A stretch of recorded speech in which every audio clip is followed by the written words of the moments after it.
Sunod. Mayroon hapon. Oy, mga taga si Battery, hindi siya. Sugod. Oy, may mga sugod na Sunod, nakasugod kini. Nakasugod si Battery karon pasal ang papa atong nanday. Sige, siguro sa diri may Sunod. Mag-invite sa namo sa aming sugod sa karon ni. Yung mo yung may Sunod, maula po siguro ay batanon ba. Nani mga batanon, praise God. Salamat sa mga mensahe sa aming mga Sunod. Kung matong paminawon ang mong kanta o sa English pa, i-touch me o sa Bisaya ang sa mga Sunod. Ikaw pa yung mga sikatupa di awit. Happy Sabbath. Salamat sa pagbalik sa pang-iway program karon nga po. I-touch me sa aming sikatapan. Pag-ibig, mahal pagbalik sa iway mga kaisunan. Katong pasalamatan ang mga mensahe.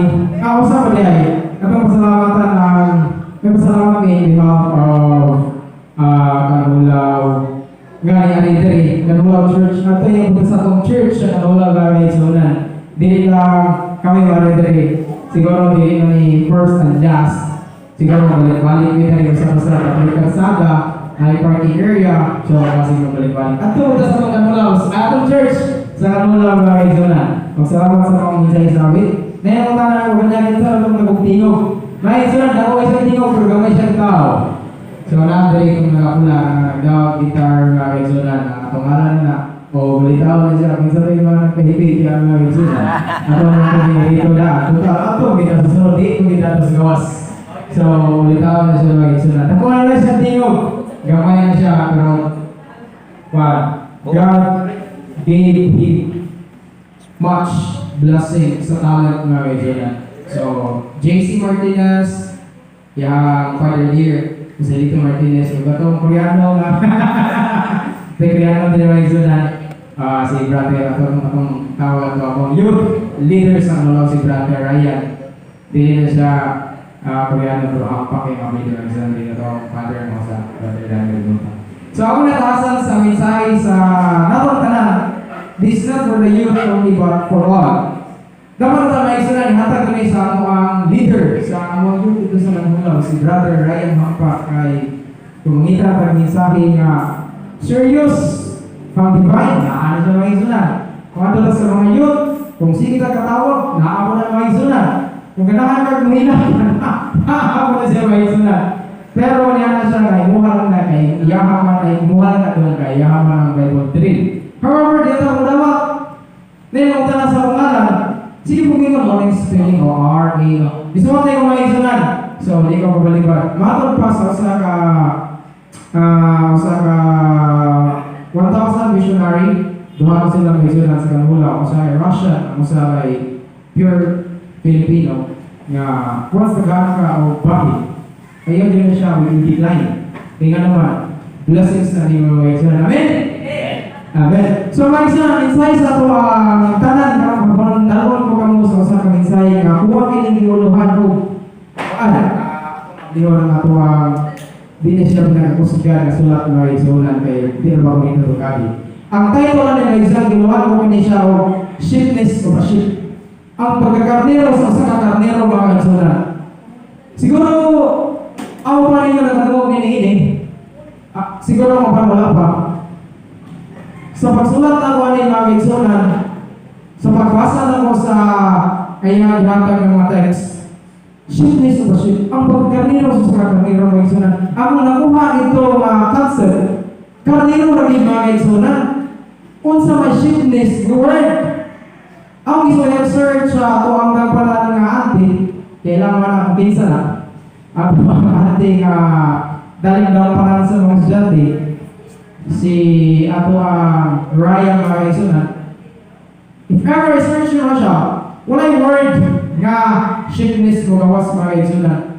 However, wala'y word nga shepherd, wala'y word nga sheep or carnero, pero wala'y sheepness mga kaisunan. Matod pa sa usa ka nagkuha ka ni nga mensahe mga kaisunan. Kaya gipaminaw lang sa mga sa niya. Kana ang mga Bible scholar or Bible or let's just say theologian bagay sunan ang ilahang sinawag na ilahang mga nag-create na sila og word mga kaigsunan, which is wala sa Uriah nga makuhaan og punto sa ilang istorya. So ang luhan sa to message to all, not for specifically sa youth, sheepness o pasip, ang pagkakarnero sa karnero mga kaigsunan. May isa din sa may nagkakakarnero na ito mga kaigsunan, siguro kinakara no.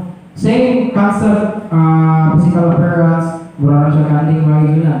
Concept sa lawas tanan. However, ay ang balhibo kaya medyo marang shih tzu mayro. Muna siya ang karnero mga kaigsunan. Matod pa sa bilang mga pastor, matod pa niya, old folks say, or panotihon sa mga katigulangan mga kaigsunan, naroon yung mga medyo panahon sa una karon diri. Basig tinuod din ang tanda. Siguro sa time sa Mindanao kung nagpuyo, ano ba yung asarang sa mga katigulangan mga kaigsunan. Nga mga sila, nanimaho nakagtao. Usahay akong mga katigulangan mga kaigsunan, akong mga medyo tasa sa edad, naging bata nga medyo kanang na-expose sa init. Muna din natin mga katigulangan ay kanino dito, pagpapos dito, kanino mga tao, sakto ba? Sakto ba isa, di ba? Kung napayusa, old folks says, or say, na di ba ako nakakarabaw? O naman sa medyo bukid-bukid mga kaigsunan, sakto ba? Isay ka na mga medyo gamit na ng author, na di ba ako nakakarabaw? Kanino na dito, kaya na di ba ako nakakarabaw? Isay na ako mga kaigsunan, siguro sa katong tao, mga syudad, or kanang mga bagong karutubo mga bata, di ka or even sa edad, Generation X. Siguro wala na sila kung saan ang term na nanimaho na kagarabaw, which is, na word na nanimaho, buhot na siya mga kaigsunan. So, itawag na sa mga theologian or mga scholar of humanness of human. Kung i-search mo sa mga kaigsunan, na yung word na humanness dira, na po yung word na human, which is na po yung word na preposition of ang sheepness of a sheep, wala sheepness, however na word na sheep of shepherd. So, mo niya ito, pagkakala mo karon. Ako lang yung mga mga kaigsunan kayo, mura naman dun ko, dili man ko, even sa mga church. Kami na kung nasa mga yaron dito mga kaigsunan, kaya kami may nasa naguna-una, kung masaan din dito sa mga church mga kaigsunan. Siguro kung ganahan mo mga standard ba, standard. Nainana, edad, medyo gadagang ay sa totoo pa, nainana, edad, nainana, edad, sa bata, nainana, edad, nainana, edad, o nainana mga kaigsunan. So, atong church dito sa tuwa, kung atong mga kaigsunan, hindi ka-iway. Pero medyo matong paso sa pastor, nga word na perti na kaigsunan, bali, naghambog na naman na. So, ang mga kaigsunan, nindot kung matong dito, kaya naman, daghan kita dito mga kaigsunan, sa bata, sa hamtong, kung matong pa nila sa naibubog, sa naibubog, sa nainipon, naiway nipon, dito mga kaigsunan, sa ato mo, sa atong church, sa kanulog. So, now I text, ingilin mga kaigsunan, kung na mo'y Bible, balik niyo sa magbasa sa Ezekiel 34 verse 5 until 6. Kung na mo'y Bible mga kaigsunan, tabangin niyo sa magbasa, kung naging yung diri. So they were scattered because there was no shepherd, and they became food for all wild beasts. My sheep were scattered, they wandered over all the mountains and on every high hill. My sheep were scattered over all the face of the earth, with none to search or seek for them. Kung nung masahan mag-isunan, kung paano ito kuto, matulog pa dito ang iyamang mga karnero mag-isunan na wala. Kung paano na ito dito gamay na symbolize sa word mag-isunan, ang iyamang mga karnero, ipagkaon na sa unsa man, sa mandaragit, sa manlulupod, o sa mantukuko. Mga kaigsunan, sa away mga estudyante nila siguro. Sa nag-eskwela ko mga kaigsunan, high school, even siguro elementary, naning word nga figure of speech. Okay, sa mga estudyante, sa mga figures of speech. Metaphor, simile, hyperbole, kanang mga usama na siya exaggerated.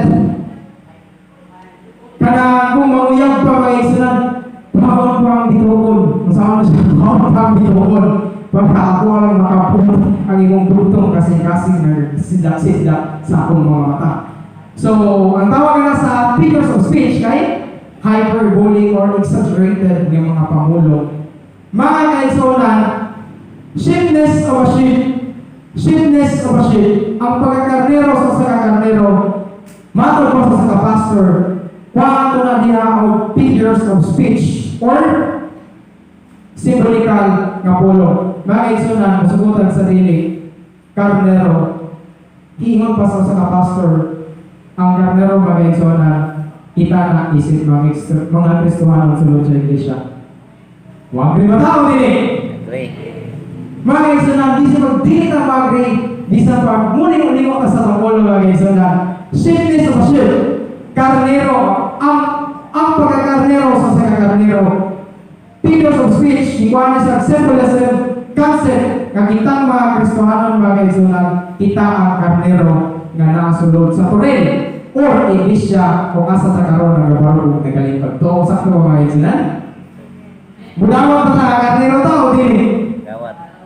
Mga kaisonan, figures of speech, symbolism, kinsa may mapantay sa karnero mga kaisonan? Kung sa English magtawag shepherd or magbalantay. Dili na nato yato lagyo mga kaisonan. Since ang concept church, sheepness of a sheep, karnero, shepherd, magbalantay, musukotan sa dili mga kaisonan.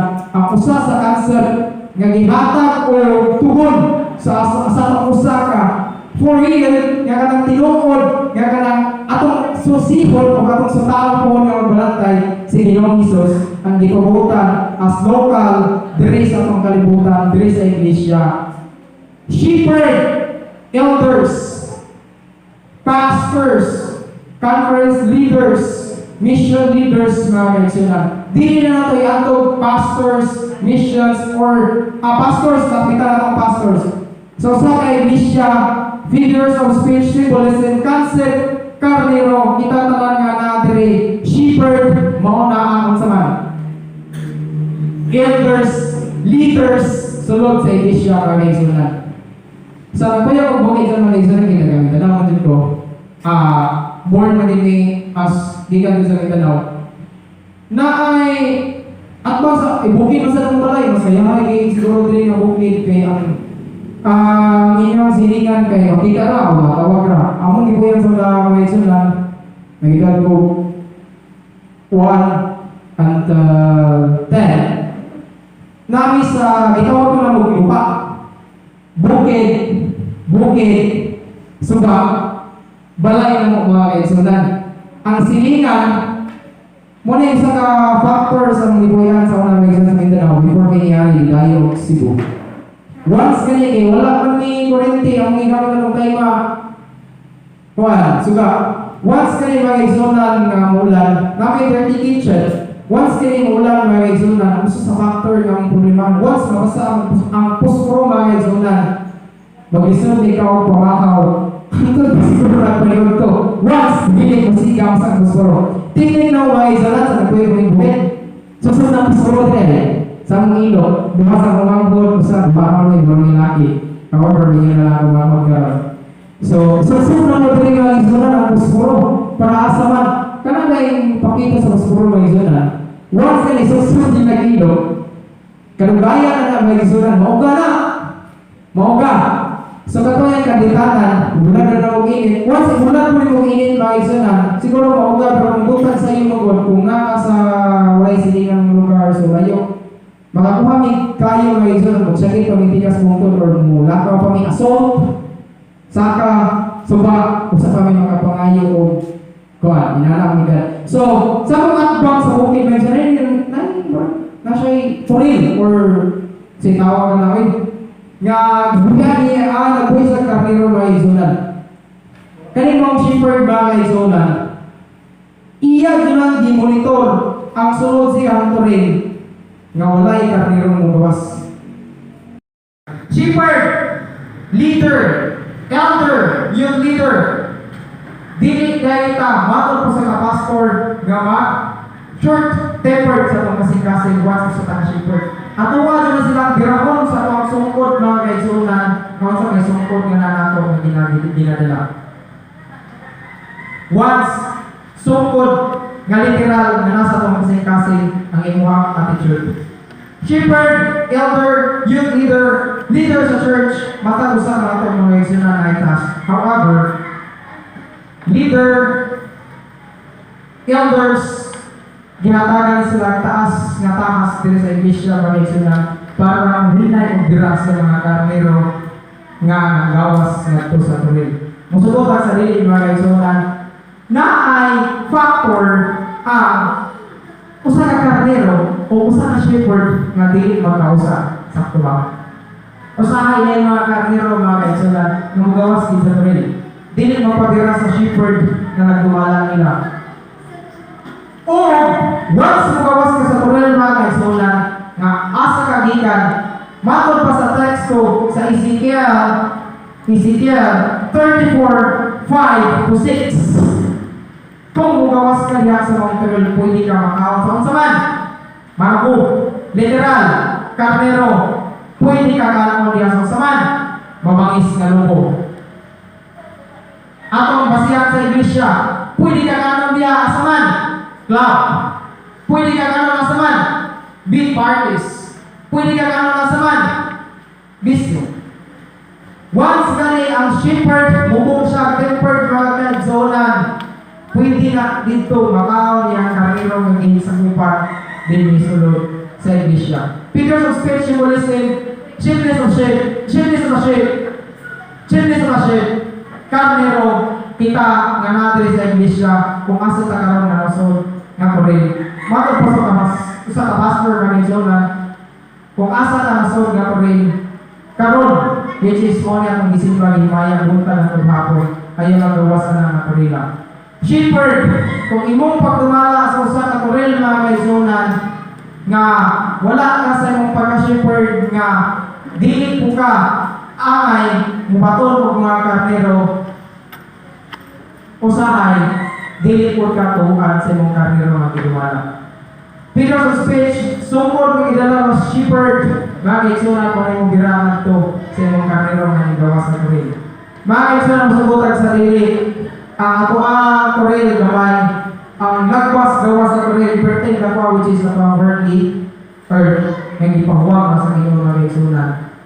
Gipahatag na sa Ginoo nato, which is litag sa nang sa tanas nga kontra niya mga kaigsunan. Siyempre sa basyo, usahay mga kaigsunan, dili na itong malikayan sa sunod sa iglesia na ipagkabangi. Usahay kung itong literal. Bisin pagkumpayan mo na ang karnero mga kaigsunan, kung pamilyar mo sa word na kumpay, di mo lang pagkanon, sometimes shifts or sometimes ang karnero mo-refuse nga nalilit mo kawan mga kaigsunan. Even if you will get gallons of waters, even if you will get unsa pa na bugnaw ang tubig ay painumin mo sa mga karnero mga kaigsunan, sometimes ang karnero mo-refuse na sa pag-inom sa inyong gihapon. Literal, subject, concept, church, even if the elders, pastors try to feed good food nga to sa mga usahan natin mga kaigsunan, usahay motiwala ka ato ba sa lain nga to rin o kung sa may natin ka pwede ka makaon sa mga anak sa kalibutan ng mga dilihan ng masugdan. We're blessed and we're glad that you're here right now inside the church. Mostly, ang mga tao ay isa ng garon wala lang sa gawas. It's either siguro wala kayo sa Bulaco ang mga sabungan pang bawal pa ka. So far natin magka-lidan na pero which is legit mayo. Some or mostly basin 10% nasa church, 90% nasa kalibutan. Ipahuwag ako sa Ginoo na atong sabton nga isang God giving us, ang kalibutan which is ipabaro niya nato. Pero kita advantage na ni Satanas malikhat sa kariya na pagdali na sila. So, sheepness of the sheep, karnero, kita tanan, we have given multiple tasks. Not only ang elders of church, not only the pastors, not only the missions or conference, even sa atong pamilya mga kaigsunan. Father, you're a shepherd. Gusto ko sabihin, Father, ikaw ang shepherd sa pamilya. Imong sa kupan mo ng mga karero. So, shepherd, father, imong isa kupan ng karero ayo ginakabaw sa tuloy. Kaya kung sugot ka sa dili mga personal, it's biblical. Kinsa unsa tong amahan na anak akong napulilaw sa biblical na reasonan. Nata sa tong worldly baro ka dili sa kalibutan. Pwede ka magbawas ka na tuloy. Father, remember, shepherd ka sa mga pamilya. Imo ang karnero, wala pang isupaki na ikaw mismo na katalogyan sa inyong pagdala ng karnero. Church, small church, locals, dere na church, sa pang church, busy ka sa church, which is Seventh-day Adventist, elders, youth leaders, leaders sa mga women's, unsa pa mga leaders niya, ang pag-gather sa ato ang karnero sa matagusa nga kaisunan nga atong panikamutan, wala yung gawas nini nga turin. Kung namin sa rugay mong gawas sa mga kaisunan, dili na kayo tugod kung biraman ako sa tong sungkod, which is atong good attitude, manners, nga atong mabuha maling diri sa atong turin na asa takaroon lingkod nga kaisunan. Siyempre sa pasyip, kitang talang mag-isang karnero, ang atong labing shepherd noon ang mga itong nahimamat for real. So, nahimamat na talang mag-isunan nga sa langit. Kitang talang shepherd ita niya, nahupan niya kung mata po mag-isunan. So, ngayong hapon ko, sa Ezekiel 30, 34, 5, 6, ato ang matayan mag-isunan. Once, magawas ka na ng tuloy. Why shepherd nga makita nato? Pwede ka ako sa mga pintas na nanak na sa gawas o habi sabat ay hapon of God bless us all.